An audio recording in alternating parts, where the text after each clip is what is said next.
दो ट्रायंगल है, दो ट्रायंगल के एरिया का हमने रेशियो किया। एरिया का रेशियो किया तो एरिया क्या होता है, half into base into height. अब दोनों का हाफ तो सेम रहेगा, बेस और हाइट अलग अलग है। अब होता क्या है, हाफ हाफ कटता है और बचा कौन, बेस इंटू हाइट। ये मेन चीज है। लेकिन अब आप बताओ, अगर हाइट भी सेम रही तो, अगर हाइट सेम रही तो हाइट कट जाएगी ना, तो आंसर क्या आएगा, एक तो हाफ हाफ कटता चले, और अगर हाइट सेम रही, इक्वल रही तो हाइट भी कट जाएंगे। तो एरिया का रेशियो किसके प्रपोर्शन में आएगा, बेस के प्रपोर्शन। इसको बोलते हैं बेस के प्रपोर्शन में आना। And a1/2 equal to b1/2, यानी एरिया का रेशियो कैसा है, बेस के रेशियो के साथ इक्वल है। एरिया का रेशियो, ये बेस का रेशियो, उसके साथ क्या इक्वल, इसको बोलते हैं एरिया का रेशियो बेस के रेशियो के साथ प्रपोर्शन में। ठीक है, तो अब बताओ, आप डायरेक्ट एक लिख सकते हो। पता है, अगर आपको पहले से पता है कि हाइट इक्वल है, तो आप डायरेक्ट लिखना a1/2 equal to b1/2 direct. Reason क्या लिखना, ट्रायंगल्स ऑफ इक्वल हाइट। क्या लिखना, ट्रायंगल्स ऑफ इक्वल हाइट, ऐसा triangles of equal height. Equal height का मतलब हाइट इक्वल होने के कारण हाइट कट गई, तो आंसर कितना आएगा, बेस में आएगा। और एक बात बताओ, अगर बेस सेम रहा तो हाफ हाफ तो कटता है, अगर बेस इक्वल रहा तो बेस कटेगा, तो बचेगा कौन, h1/h2। यानी बेस कट गया तो बचेगा कौन, हाइट, h1/h2। ठीक है, अब क्या लिखोगे, अगर कभी आपको पहले से पता है कि बेस इक्वल है, तो अगर पहले से पता है ना, तो आप डायरेक्ट लिख सकते हो। ये कुछ नहीं लिखना, direct a1/2 equal to h1/h2, यानी एरिया का रेशियो इक्वल टू हाइट का रेशियो। क्यों, रीजन बताना पड़ेगा। सर हाइट में क्यों लिखा, बेस कहा गया, हाइट में क्यों लिखा, बताना। Triangles of equal basis, triangles of equal basis, equal base होने के कारण बेस कट गया, हाइट बची। ये ट्रायंगल्स ऑफ इक्वल बेसिस ऐसा लिखना पड़ता है। ठीक है, अब देखो, मैं आपको अलग अलग एरिया एक रेशियो बना के बताता हूँ। फॉर एग्जाम्पल, अगर मैं बोलूंगा रेशियो ऑफ एरियाज, तो उसको ऐसे लिखते हैं, एक एरिया ऊपर एक एरिया नीचे। अगर मैं बोलूंगा रेशियो ऑफ हाइट्स, एक हाइट ऊपर एक हाइट नीचे। अगर बोला रेशियो ऑफ बेसेस, एक बेस ऊपर एक बेस नीचे। अगर मैंने कहा रेशियो ऑफ वॉल्यूम्स, वॉल्यूम्स का रेशियो, एक वॉल्यूम ऊपर और एक वॉल्यूम नीचे। अगर बोला ratio of radius, ratio of radii यानी रेडियस, रेडियस का रेशियो, यानी एक रेडियस ऊपर और एक रेडियस नीचे। तो बताओ, रेशियो कहने पर जिसका भी रेशियो है, एक ऊपर एक नीचे लिखना। एरिया का रेशियो, एरिया ऊपर और नीचे, हाइट का रेशियो, बेस का रेशियो, वॉल्यूम का रेशियो। ये आप नोट करना है, वीडियो पॉज करना, नोट कर लेना और मिटा देना। तो ये हो गया रेशियो। ठीक है, अब बताओ प्रॉपर्टी क्या लिखी। अगर आपको ये नोट करना है, अभी नोट करना है। मुझे अगर पता है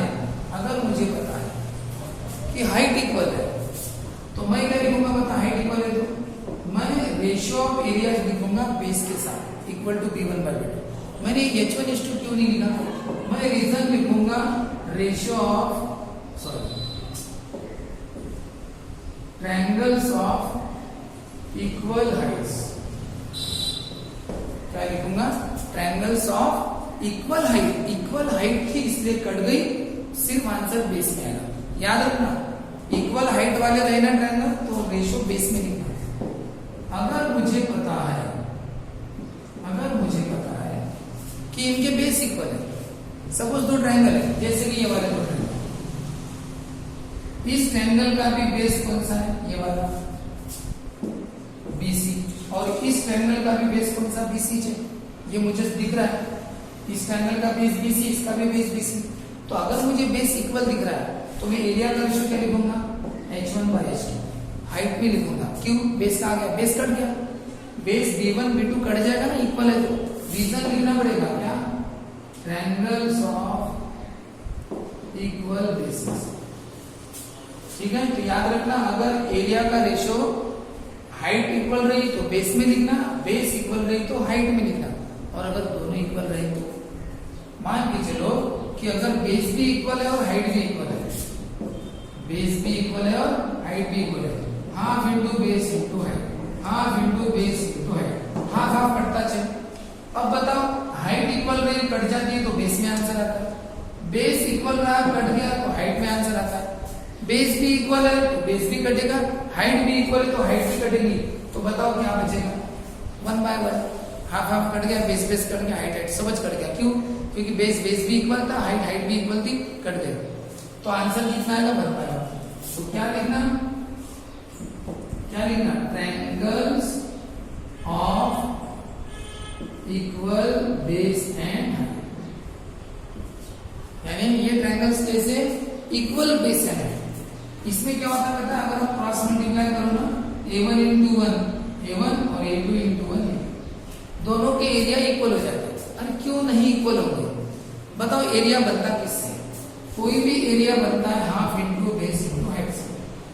अगर बताओ बेस 10 है, हाइट अगर 5 है, तो आंसर कितना आएगा, 25 आएगा। दूसरा ट्रायंगल लो, उसका भी बेस 10 है, उसकी भी हाइट 5 है, तो आंसर कितना का 25 जाएगा। यानी अगर बेस सेम है, हाइट सेम है, तो एरिया सेम हो जाएगा। एरिया का फॉर्मूला बेस और हाइट सेम करते हैं। अब बेस भी सेम, हाइट भी सेम, तो एरिया भी वही आंसर आएगा 25। तो इसीलिए क्या होता है कि अगर ट्रायंगल्स इक्वल बेस और इक्वल हाइट के हैं तो उनका एरिया इक्वल टू एरिया, दोनों एरिया इक्वल, यानी उनका रेशो कितना लिखना, 1 बाय 1। क्यों? बेस बेस कट गया, हाइट हाइट कट गया, है ना, मैंने भी समझाया था ना। हाँ, क्या एरिया का formula, half into base into height, half into base into height, half half कटता है। अगर मेन आंसर आता ही है बेस इंटू हाइट, बता हाइट इक्वल रही तो बेस में आंसर आएगा, बेस इक्वल रहा तो हाइट में आंसर आएगा, दोनों इक्वल रहे तो दो बेस भी इक्वल रहा तो बेस कटेगा, हाइट भी इक्वल, हाइट भी कट गई, तो बचा कौन, 1 बाय 1, कुछ नहीं। तो इसमें याद रखना अगर बेस और हाइट इक्वल रही तो आंसर कितना लिखना, 1 बाय 1 लिखना, ये याद रखना। अब ये एक प्रॉब्लम मैं तुम्हें दे रहा हूं, तो ये जो प्रॉब्लम है ना हम 2 तरीके से कर सकते हैं। पहला, आपको ट्रायंगल PQR और ट्रायंगल SQR इनकी अलग फिगर दिखानी है। ट्रायंगल PQR Q90 का है, PQR Q 3 है इसमें, ये बड़ा वाला Q90 का है, ये छोटा Q और ये छोटा Q, ये 2 Q90 के नहीं है, लेकिन बड़ा वाला Q90 का। SQR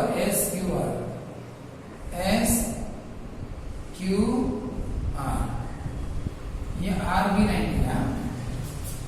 चलो ठीक है, अब हम क्या करते हैं, एक टेक्निक है कि पुरानी वाली में कर देते कि ऐसा लिख दो, area of triangle half into base into height, फिर एक का एरिया ऊपर, दूसरे का एरिया नीचे, एरिया का फॉर्मूला हाफ इंटू, बताओ PQR का बेस कौन सा है, QR, हाइट कौन सी है, PQ। एक्स्ट्रा हाइट की जरूरत नहीं, राइट एंगल ट्रायंगल है, बेस और हाइट, ये बेस और ये हाइट परपेंडिकुलर। बताओ हाफ इंटू बेस कौन सा है, QR, हाइट कौन सी है, ऐसा। अब बताओ हाफ हाफ कैंसिल, और कुछ कटेगा, देखो अच्छी तरह से, QR भी कट गया, क्यों कट गया, बेस दोनों का सेम है, इसका भी बेस QRH है और इसका भी बेस कौन सा, QRH है।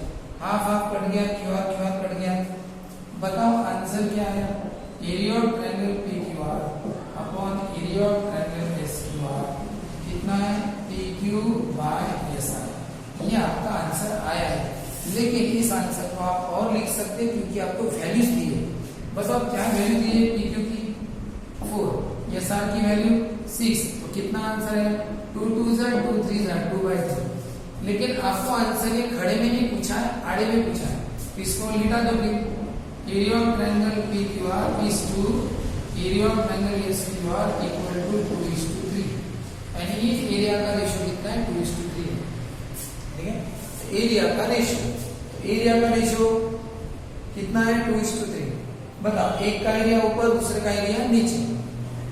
एरिया का फॉर्मूला लिखो, हाफ हाफ कट गया, बेस बेस सेम है इसलिए बेस कट गया, और हाइट अलग अलग है तो लिखो। उनकी वैल्यू दी है इसलिए हम आगे बढ़े, अगर वैल्यू पता नहीं होती तो इतना ही आंसर लिख देते, वैल्यू दी। अब बताओ, और यही हम दूसरे तरीके से भी कर सकते थे। तो अच्छी तरह से देखो, ट्रायंगल PQR और ट्रायंगल SQR दोनों का बेस कौन सा है, देखो QR। तो ये ट्रायंगल्स ऑफ इक्वल बेसिस है ना, तो बताओ ट्रायंगल्स ऑफ इक्वल बेसिस रहे तो आंसर किस में आता है, एरिया का रेशो हाइट में आता है। एरिया का रेशो किस में आता है, हाइट में आता है। तो फिर सबसे पहले मैं सॉल्यूशन स्टार्ट करते समय लिखूंगा, बोलो क्या, एरिया ऑफ ट्रायंगल PQR ऊपर और एरिया ऑफ ट्रायंगल कौन सा है, SQR नीचे।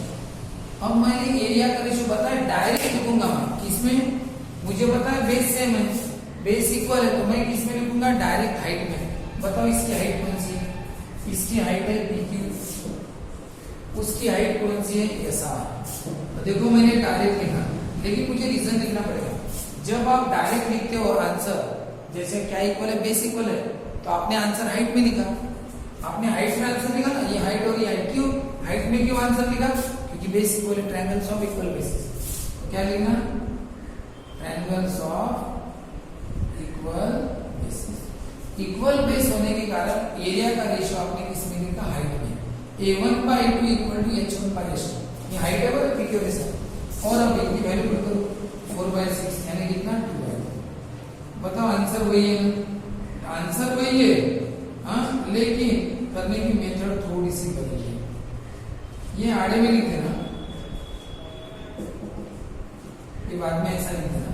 तो बताओ ये करने की मेथड कैसे, क्या पहले अपनी रूटीन मेथड है, हमें इस टेक्निक से कोई मतलब नहीं, इस टेक्निक से कोई मतलब नहीं, पहली मेथड में बेस सेम रहे, हाइट सेम रहे ना रहे, कोई मतलब नहीं। Half into base into height लिखो, हाफ हाफ बेस बेस, जो कटता है तो कटेगा, नहीं कटेगा तो नहीं कटेगा, जो नहीं कट गया उसकी वैल्यू खुद की हो गया।